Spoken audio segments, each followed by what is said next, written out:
When I got a call saying that they were making this show that was set 200 years before Game of Thrones, I was really interested. When I got the gig, for that split second, you're like, oh my God, you're in Game of Thrones, it's the biggest thing ever. And you put the phone down, you're like, oh God, now I've got to do it. Game of Thrones has such a history and a fan base and a culture that exists beyond it and around it. It's the biggest TV show, so yeah, so there's a bit of pressure to live up to.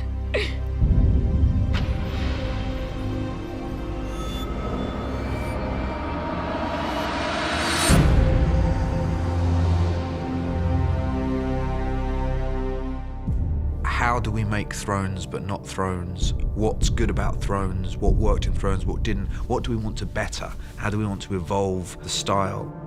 It wasn't just a prequel for prequel's sake. There was actually a reason to tell this story.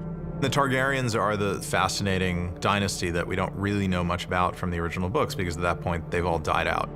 There was this once great day where there were dozens of Targaryens running around and a bunch of dragons, and they ruled over Westeros. It was a time of peace and prosperity, and everybody knew that if you messed with the Targaryens, you would get the dragons, so nobody dared to overthrow them. This period in Westeros was a very decadent time.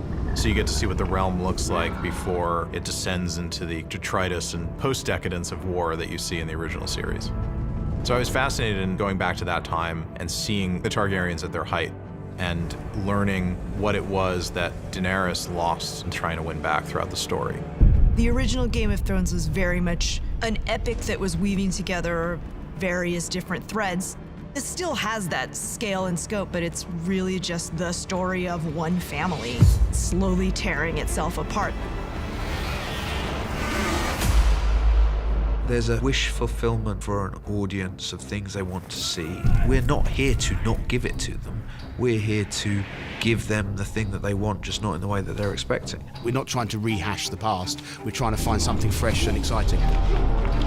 We wanted to very much embrace the feel and the world of Game of Thrones, but we had the flexibility to enlarge and enhance. But there was this very strong feeling that we wanted the audience to feel they're in the same show. The first time I walked on set where King's Landing's been built, I feel like no one told them that that isn't how films are made now, that you don't have to build the whole castle. But no, it's all there and it's all in the right place. You read the script at home and you imagine the scene, and then when you come in, it's always twice the size you imagined it.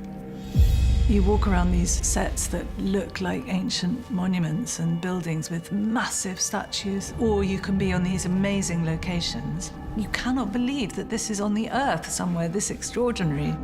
The other series of Game of Thrones was absolutely brilliant, and the costumes were brilliant. So it was not a question of doing better. It was just a question of doing something beautiful. We had said to ourselves, we're going to pull our horns in on season 1. We're going to start in a more grounded, more intimate way. But even with our horns pulled in, it was just big. One of the many beautiful things that George did with his creation of Westeros is it really feels three-dimensional and fully realized, and that there's thousands of years of history, and you can get lost in a good way in the world of Westeros. For me, the best fiction, the best drama is about characters. House of the Dragon is a story about very flawed human beings, capable of love and hate, capable of doing good things, capable of doing monstrous things. I genuinely hope that audiences are open to watching a new chapter in the Game of Thrones saga. Game of Thrones was its own thing, and it was a cultural phenomenon. But this is something else, it's a different story. The scale of the story is told in a different way. All that size that we loved in Game of Thrones is here, but House of the Dragon is rooted in the domestic and the familial. I hope fans will get everything that they got out of Game of Thrones and more. More dragons.